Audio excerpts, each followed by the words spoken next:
au 8 août 2021 s'est déroulé un nouvel événement.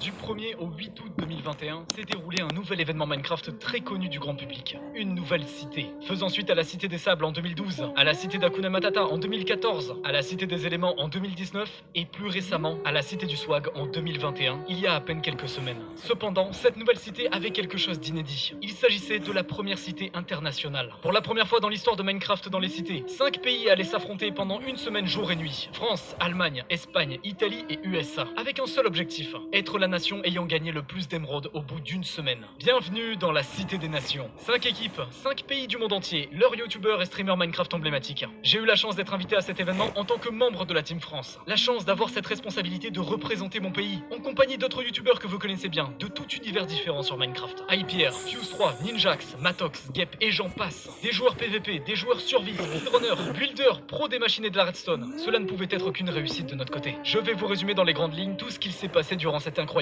semaine. Mais si vous souhaitez tout visionner dans son intégralité, je vous mets un lien en description avec toutes les rediffusions complètes. Vous en avez pour 120 heures de contenu, de bonne humeur, de rage, de fou rire et encore bien d'autres choses. Vous le savez, ces vidéos citées prennent des jours et des nuits blanches entières à réaliser, des dizaines d'heures de travail. Et la seule chose que je vous demande, c'est en retour de vous abonner à la chaîne si vous souhaitez soutenir tout mon travail, pour au moins rattraper mes heures de sommeil manquantes en abonnés. Tout le reste est gratuit, tout mon contenu sur internet est gratuit.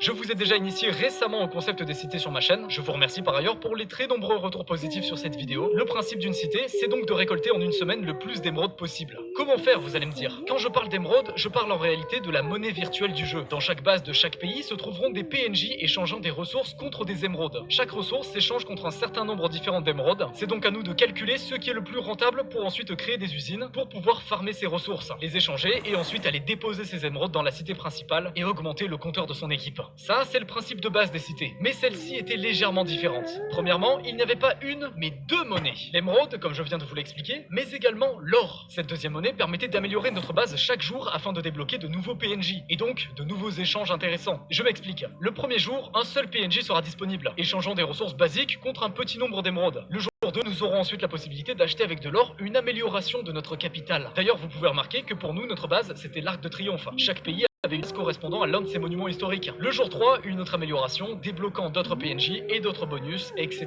etc. Et vous vous doutez bien que plus on avance dans le jeu, plus certains échanges peuvent être potentiellement intéressants. Ou pas. Il allait donc falloir gérer à la fois les émeraudes, importantes pour gagner le jeu, mais également l'or, important pour pouvoir gagner des émeraudes. Ensuite, autre difficulté supplémentaire, il nous était absolument impossible de connaître le compteur d'émeraudes des autres équipes. Il nous était seulement possible de voir notre position dans le classement. Mais c'est tout. Et dernière chose que je ne vous ai pas encore précisé, à part le farm des ressources, il existe une dernière solution pour obtenir des émeraudes. Ce sont les événements. Chaque soir à 21h avait lieu un ou plusieurs événements faisant s'affronter les 5 pays dans différentes catégories de Minecraft. Du jump, du PVP, des mini-jeux et j'en passe. Les 3 premiers de ces épreuves remportaient chaque soir des émeraudes pour leur pays, mais je vous en reparlerai un petit peu plus tard. Nous sommes alors le dimanche 1er août 2021. Il est précisément 20h50. La Cité des Nations s'apprête alors à démarrer.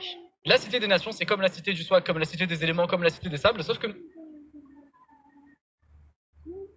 les 3 premiers de ces épreuves remportaient chaque soir des émeraudes pour leur pays, mais je vous en reparlerai un petit peu plus tard. Nous sommes alors le dimanche 1er août 2021. Il est précisément 20h50. La Cité des Nations s'apprête alors à démarrer.